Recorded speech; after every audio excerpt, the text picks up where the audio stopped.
राष्ट्रीय स्वयंसेवक संघ यानी आरएसएस से डरी कांग्रेस कर्नाटक में बैन लगाने की तैयारी। प्रियांक खड़गे ने सीएम सिद्धरमैया को लिखा पत्र। सरकारी जगहों पर आरएसएस के कार्यक्रमों को परमिशन ना दी जाए। बीजेपी का मुंहतोड़ जवाब, दुनिया की कोई ताकत आरएसएस को बैन नहीं कर सकती।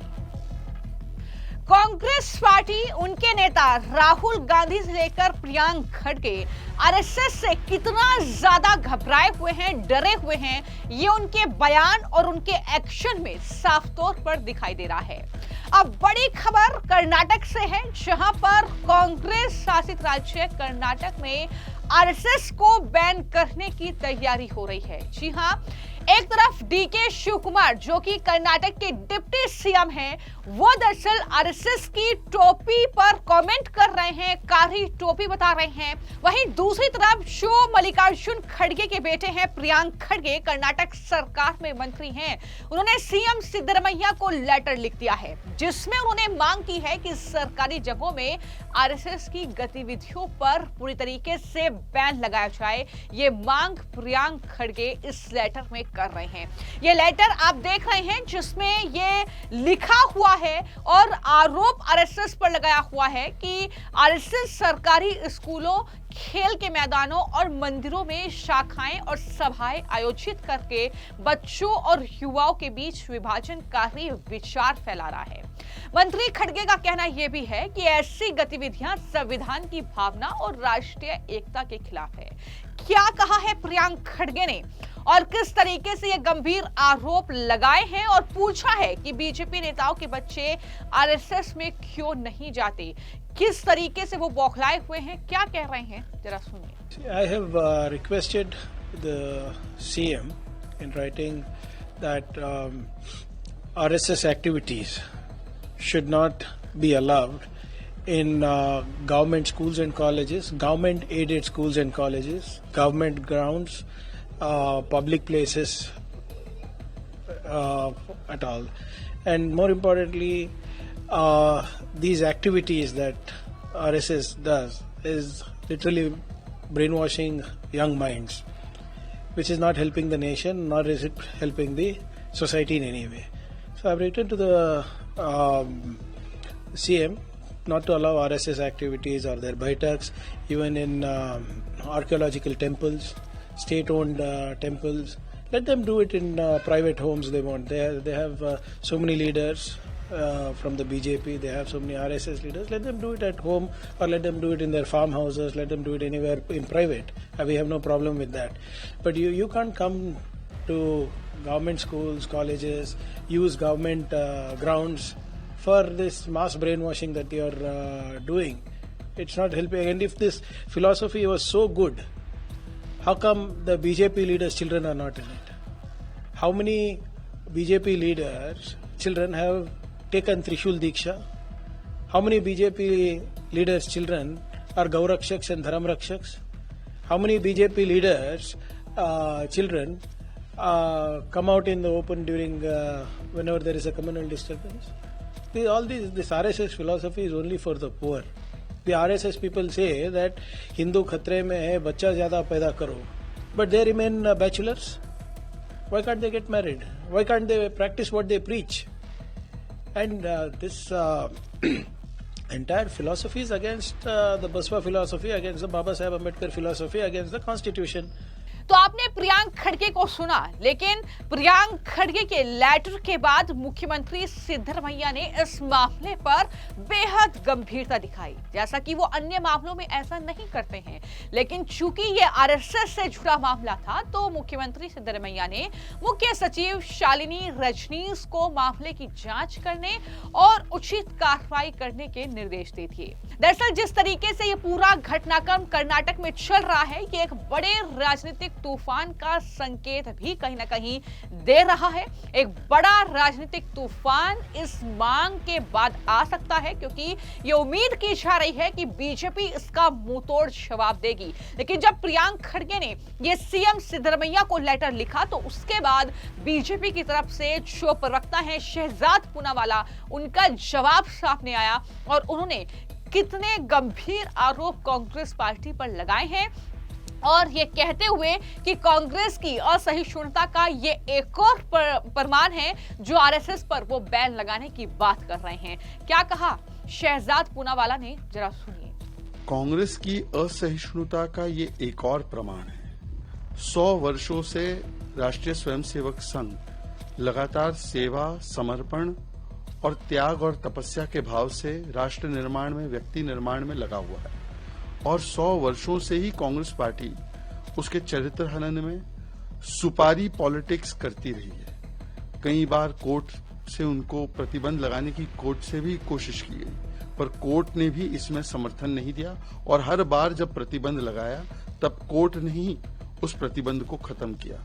आज फिर से एक बार जो नेपो किड है, प्रियांक खड़गे जी है, वो फिर से आरएसएस के खिलाफ झूठे आरोप लगाकर उनके ऊपर प्रतिबंध लगाना चाहते हैं। ये उनकी इनटॉलरेंस का तो परिचय देता ही है, परंतु सवाल ये बनता है कि राहुल गांधी जी से लेकर प्रियंक खड़गे जी ने जो भी आरोप आरएसएस पे लगाए हैं वो तो अब उनको कोर्ट में उसकी एक प्रकार से जवाबदेही भी देनी पड़ रही है।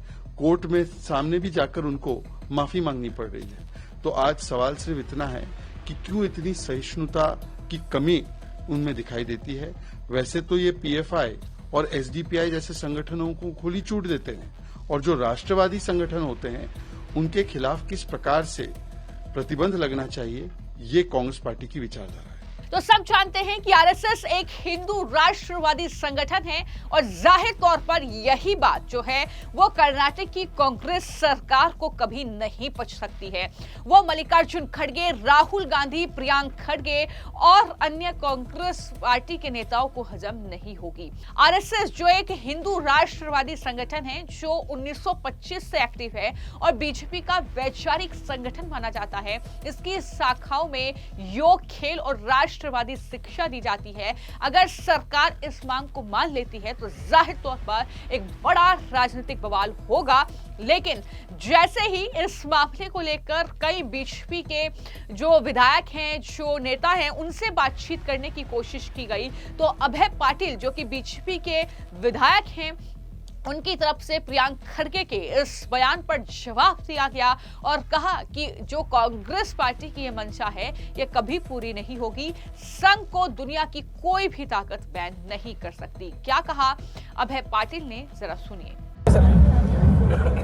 मैं डीके शिव कुमार जी को अवगत कराना चाहता हूं कि उनका नाम डीके शिव कुमार है, जिन्होंने आज कुछ विधायकों को काला कैप यहाँ पे आओ ऐसे उल्लेख किया है, ऐसे कहा गया है। ऐसे कहा है तो मैं उनको इतना ही कहना चाहता हूँ, आज आपका नाम है डीके शिव कुमार, ये सिर्फ एक कैप है, इसलिए आपका नाम बरकरार है। ये कैप पिछले 100 साल पहले भारत की पुनरुत्थान के लिए राष्ट्रीय स्वयंसेवक संघ का जो डॉक्टर जी ने प्रारंभ किया है, आज वहाँ से आज तक की जो सफ़र है वो सफ़र के माध्यम से उनका नाम बरकरार है। इतना याद रखिए, रखना चाहिए उनको, और उनको तमीज़ से बात करने की आवश्यकता है। वो उप मुख्यमंत्री है कर्नाटक प्रदेश के, तो मैं उनको इतना ही कहना चाहता हूँ कि आप होश में आके बात करें, इतना ही मेरा अनुरोध है। और सर, प्रियांक खड़गे कर्नाटक में आरएसएस को बैन करना चाहिए, एक्टिविटीज बैन करना चाहिए। प्रियंका खड़गे जी का मेरे ख्याल से दिमाग को थोड़ा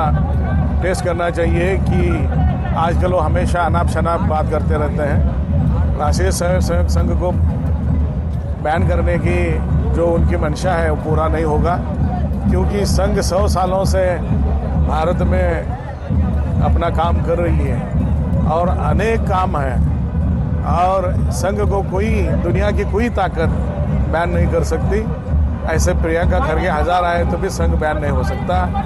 और वो आज चुन के आ रहे हैं, लेकिन जिस सरकार में वो मंत्री है उसका कारण कौन है ये भी वो जानना चाहिए। नहीं तो आज संघ नहीं रहता भारत में, 1925 में संघ प्रारंभ नहीं होता, तो आज भारत की जो आज की जो धार्मिक स्वरूप की जो हालात है वो पूरे बदल जाते थे। तो इसके अलावा जगदीश सेठार जो कि बीजेपी के लीडर हैं, उनकी तरफ से भी जवाब दिया गया और उन्होंने कहा कि प्रियांक खड़गे के आरएसएस पर जो बैन की वो मांग कर रहे हैं, दरअसल वो आरएसएस की आलोचना करना कांग्रेस पार्टी की पुरानी आदत है। उन्होंने ये भी कहा कि आरएसएस की वजह से हिंदू समुदाय एक साथ खड़ा है। कांग्रेस चाहती है कि हिंदू बटे रहे ताकि वो इसका फायदा उठा सके। एंटी प्रोपेगेंडा चला रही है कांग्रेस पार्टी, क्या आरोप जगदीश शेट्टार ने लगाए हैं। Congress mentality is always to criticize the RSS, and because of RSS, Hindu communities in the entire nation, Hindu community is united. So if Hindu community is divided, it will be advantage for the Congress. So always they are criticizing RSS. Now the Priyanka Kharge statement, if we see, I condemn it, and he is insisting for the banning of the RSS. It is not in the hands of the Priyanka Kharge, it is not in the hands of the Siddaramaiah. And earlier, whatever time, any time they banned the RSS grown like anything. So only unsuccessful they are doing all these things, and anti-propaganda is always they are doing, but public are not at all believing them. And every day RSS is growing like anything. Youngsters are joining the RSS, and it is growing like anything. This this statement will not affect. And even today's DK Shivakumar, he insulted to the RSS, calling the Muniratna, your black cap. Come here, black cap. It is not a black cap. It is RSS cap, respectable cap. He insulted to the cap. He insulted to the RSS. So it is the nature of the Congress people. Always criticizing the RSS, because RSS become the very political, very strengthy and united. Whatever they calls, Hindu community is calling hearing. For that purpose, there is apprehension for the Congress people. Whenever existence of the RSS there, they will not survive. They understand. इसके अलावा महंतेश की तरफ से भी जवाब दिया गया है। आरएसएस की वेशभूषा पहनी उन्होंने कहा कि हम इसकी निंदा करते हैं, लेकिन दुनिया की कोई ताकत आरएसएस को बैन नहीं कर सकती। क्या जवाब उनकी तरफ से दिया गया है वो भी सुनिए। Honorable Minister Mr. Priyanka Kharge's statement against, we condemn the statement made by the Priyanka Kharge about defaming the RSS. RSS is a 100-year-old organization which is contributing to the development of the nation. I here condemn the statement made by the Priyanka Kharge, and nobody can bring ban on RSS in this country. He is making a foolish statement. I condemn his statement. RSS is always contributing to the development of the nation, development of the mankind, contributing to the national calamities. So I condemn the statement made by the Minister Mr. Priyanka Kharge. Before talking to such things, he should think what I am talking. He, being a minister of a state government, whenever he speaks about any such organization, he should read what is RSS, what contribution RSS has made to the nation. Then he should speak about RSS. RSS has contributed from the independence, since independence. So I condemn the statement made by Minister Mr. Priyanka Kharge. And even in Bangalore, Mr. DK Shivakumar has insulted the RSS today by removing the cap of one of our MLA. This is really, it shows what removing the black cap. It is not a black cap, it is a respectable cap of RSS which contributed so many things for the nation. So I condemn the action made by Minister DK Shivakumar. तो मैं आपको जानकारी दे दूं कि कर्नाटक में जिस तरीके की तुष्टीकरण की राजनीति चल रही है, उसी का यह नतीजा है कि बार-बार आरएसएस को लेकर इस तरीके के बयान सामने आ रहे हैं। प्रियांक खड़गे का यह कोई पहला ऐसा बयान नहीं है जब उन्होंने आरएसएस को घेरा हो। राहुल गांधी की बौखलाहट तो हम लगातार उनके बयानों में देख रहे हैं, लेकिन इससे पहले प्रियांक खड़गे ने मई 2023 में भी कुछ ऐसा ही बयान दिया था, जब उन्होंने आरएसएस और बजरंग दल जैसे संगठनों को बैन करने की मांग की थी, ये कहते हुए कि ये माहौल बिगाड़ रहे हैं। इसके बाद जुलाई 2025 में कर्नाटक में एक कार्यक्रम में प्रियांक खड़गे का ये बयान था कि दरअसल हमारी सरकार अगर केंद्र में आएगी तो हम आरएसएस पर देश भर में बैन लगा देंगे और आरएसएस से बैन हटाना गलती थी, ये बात भी उनकी तरफ से कही गई थी। लेकिन अब जिस तरीके से कर्नाटक में ये आरएसएस के कार्यक्रमों को अनुमति ना दी जाए, ये मांग हो रही है, और क्या कांग्रेस पार्टी आरएसएस पर बैन लगा देगी कर्नाटक में, ये सवाल उठ रहे हैं। इन सब के बीच आपने बीजेपी के नेताओं का जवाब भी सुना, जो सीधे तौर पर चुनौती दे रहे हैं कि देश की कोई ताकत आरएसएस को बैन नहीं कर सकती है। अब इस मामले पर क्या राजनीतिक तूफान देखने को मिलेगा, ये आने वाले वक्त में देखना होगा। फिलहाल आपकी इस मामले को लेकर क्या राय है, हमें कमेंट बॉक्स में जरूर लिखिए।